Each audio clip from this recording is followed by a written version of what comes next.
Ki-Adi-Mundi, a Jedi Master and member of the Jedi High Council, was born on the planet Saria around 92 BBY. Saria was a relatively isolated, rural world that maintained a simple agrarian lifestyle, rejecting much of the advanced technologies used by the rest of the galaxy. Saria's culture placed great emphasis on tradition, and Ki-Adi-Mundi grew up amidst these values. As a member of the Sarian species, Ki-Adi-Mundi had a unique physiology that included an elongated conical skull, which housed additional brain tissue.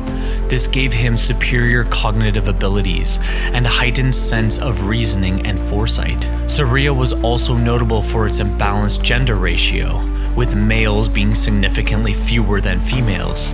Because of this, Ki-Adi-Mundi, like many Sarian males, was allowed to marry and have multiple wives, even while maintaining his Jedi commitments, an exception made by the Jedi Order due to the species' unique needs.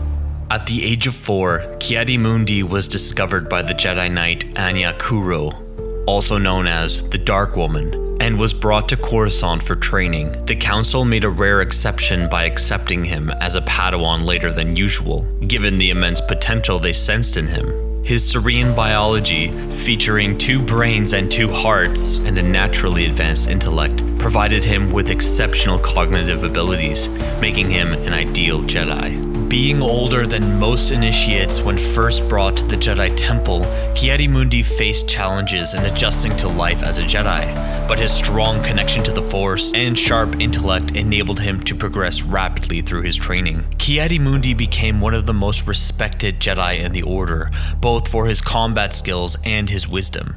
His unique physiology gave him advantages in processing information and making quick decisions under pressure, making him a formidable tactician and negotiator. His abilities extended far beyond physical combat. Ki-Adi-Mundi was highly skilled with a lightsaber and practiced Form 4, Ataru, an acrobatic and aggressive fighting style that relied on speed, agility, and powerful strikes. Despite his tall and somewhat bulky frame, he was exceptionally agile and used his physical strength to overwhelm his opponents when necessary. He was also proficient in defensive forms, including Form 3, Soresu, which focused on blocking and deflecting attacks. He had mastered telekinesis, often using it to disarm opponents, move objects, or create barriers to defend himself and others. His connection to the living force allowed him to sense disturbances and perceive threats long before they manifested. Ki-Adi-Mundi was particularly skilled in force-enhanced agility, allowing him to move with speed and precision in battle, and his ability to remain calm under pressure made him a reliable and collected presence, even in the heat of combat. His species' natural tendency towards logical thinking also contributed to his prowess as a strategist. Ki-Adi-Mundi's decisions were often calculated and rooted in his superior cognitive abilities, which made him a key figure during battles and diplomatic missions alike. Ki-Adi-Mundi's career as a Jedi was long and illustrious. He was known for his dedication to the Jedi Code, his loyalty to the Jedi Order, and his commitment to the Republic. Ki-Adi-Mundi was one of the few Jedi Knights to be granted a seat on the Jedi High Council without first attaining the rank of Jedi Master, a testament to his abilities and the Council's respect for him. He eventually did achieve the rank of Master during his time on the Council. Throughout his service on the Council, Ki-Adi-Mundi became a voice of reason and calm. He was deeply loyal to the ideals of the Jedi, and while he remained open to discussion, he often leaned towards caution and conservatism in matters of great importance. His role became even more significant as the galaxy began to unravel during the years leading up to the Clone Wars. When the Clone Wars broke out, Ki-Adi-Mundi was made a Jedi General in the Grand Army of the Republic. He led numerous clone troopers in battle across the galaxy, serving in high-profile engagements that tested his leadership and combat abilities. One of his most significant campaigns was the Battle of Geonosis, where the Clone Wars officially began. As part of the Jedi task force sent to rescue Obi-Wan Kenobi, Anakin Skywalker, and Padme Amidala, Ki-Adi-Mundi fought valiantly in the arena battle and led clone forces during the first major clash between the Republic and the Separatists. Following the Battle of Geonosis, Ki-Adi-Mundi, like many Jedi, was thrust into the role of a military commander, leading clone forces in various campaigns throughout the galaxy. The Jedi Order, once peacekeepers and diplomats, had now become generals and warriors due to the scale and nature of the war. One of Ki-Adi-Mundi's early significant encounters during the Clone Wars was the Battle of Hypori. During this battle, the Republic launched an assault against a massive separatist droid foundry on the planet. Ki-Adi-Mundi, along with several other Jedi, including Shaak Ti, Aayla Secura, and Tar Seer, led a task force to neutralize the threat. The mission quickly fell apart when they encountered the newly revealed General Grievous, the feared cyborg leader of the separatist droid army. Grievous's lethal combat abilities and his unique fighting style with multiple lightsabers overwhelmed the Jedi, and many were killed or incapacitated. Ki-Adi-Mundi bravely fought Grievous but was no match for the general in one-on-one combat. The battle was a devastating loss for the Republic, with the Jedi barely escaping with their lives. This encounter was one of the first moments that showcased the true threat General Grievous posed to the Jedi and the Republic at large. Perhaps Ki-Adi-Mundi's most defining campaign during the Clone Wars was the Battle of Mygeeto, a cold industrial world of strategic importance to both the Republic and the Separatists. The Republic needed to secure Mygeeto for its wealth of resources, which were vital for the war effort. Ki-Adi-Mundi was sent to lead the Republic's assault on the planet, working closely with his clone troopers. The battle on Mygeeto was particularly harsh, as the planet's icy surface and urban landscapes made fighting difficult.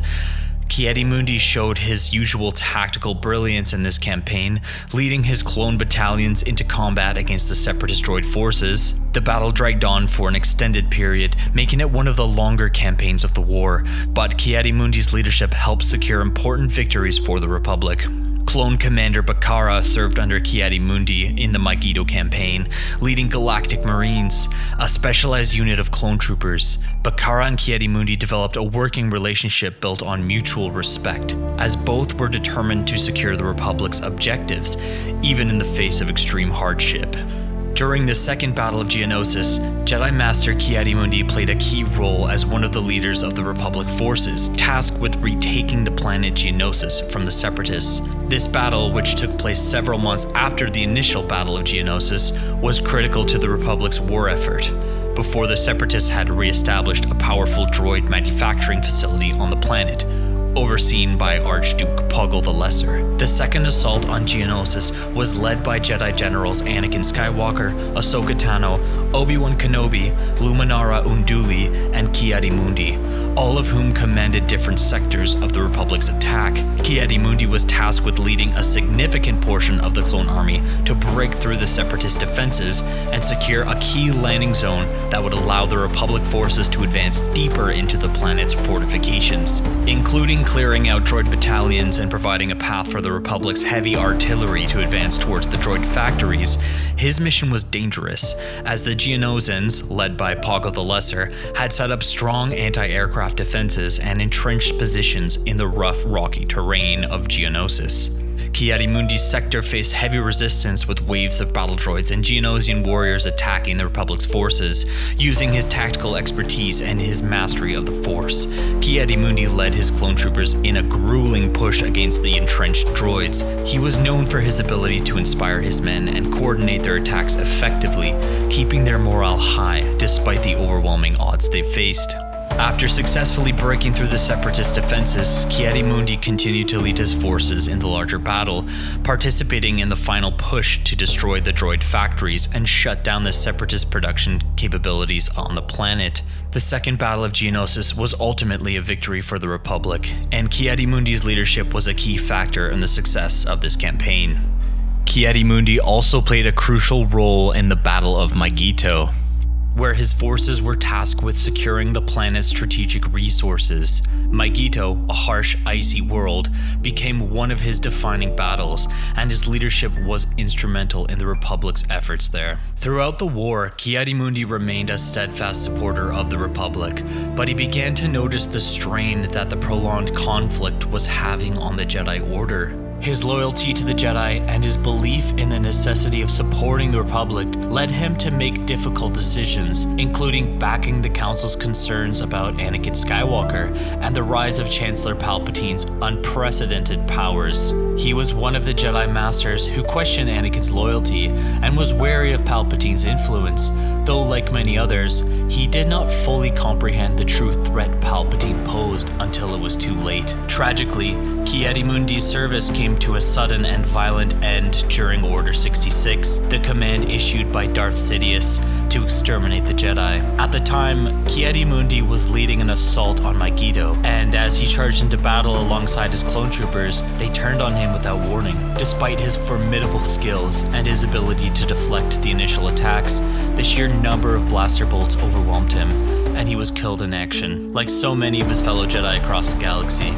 Ki-Adi-Mundi's life and legacy are remembered as one of devotion, sacrifice, and duty. His strict adherence to the Jedi Code and unwavering loyalty to the Republic exemplified the traditional Jedi values of selflessness, wisdom, and commitment to peace. However, his loyalty to the Republic also made him vulnerable to the manipulations of Darth Sidious, like many of his fellow Jedi. In the broader context of Jedi lore, Ki-Adi-Mundi serves as a reminder of the Jedi Order's role during its final years. His life highlights the tension between the ideals of the Jedi and the demands of war, and his tragic death underscores the ultimate betrayal that the Jedi faced during the Clone Wars. Despite his fall, Ki-Adi-Mundi's legacy endures through the stories of the Clone Wars and the tales of those who knew him. He remains a symbol of the Jedi's strength and wisdom, as well as the importance of questioning the structures of power that even the most virtuous can sometimes place too much faith in. This is a message to the new generation of Star Wars fans. If you've only watched the Clone Wars series or read posts on Reddit about Ki-Adi-Mundi, you'd see a lot of negativity and people just bashing him, thinking he treated his clone troopers unfairly and terribly, and that he was just a terrible Jedi. But I would argue that he was an analytical and scientific Jedi, where he was more calculated and less empathetic than your average Jedi. He knew what the role of the Republic was during this war, and he just was very strategic and used his troopers accordingly. I hope that I was able to shed a little bit of light on his life, his legacy, and I hope it was a little more positive than what most people would say about Ki-Adi-Mundi. If you're new to my channel, you're probably watching my Jedi Academy comedy bits, but for the next little while, I'm going to be making deep dives into characters across the Star Wars universe. First, I will be covering all the Jedi, and then I will be moving to the clone trooper battalions, and then maybe I'll move to Sith Lords. If you want to support my channel even further, I do have merchandise. I have t-shirts and accessories that say Certified Klenka or Certified Shiny on them. If you're a Clone Wars fan like me, that might be something you're interested in, so take a look at my store. The link is in the description. If you enjoyed this kind of content, consider subscribing, as there is a lot more Star Wars content on the way. I'll see you guys in the next one, and may the Force be with you.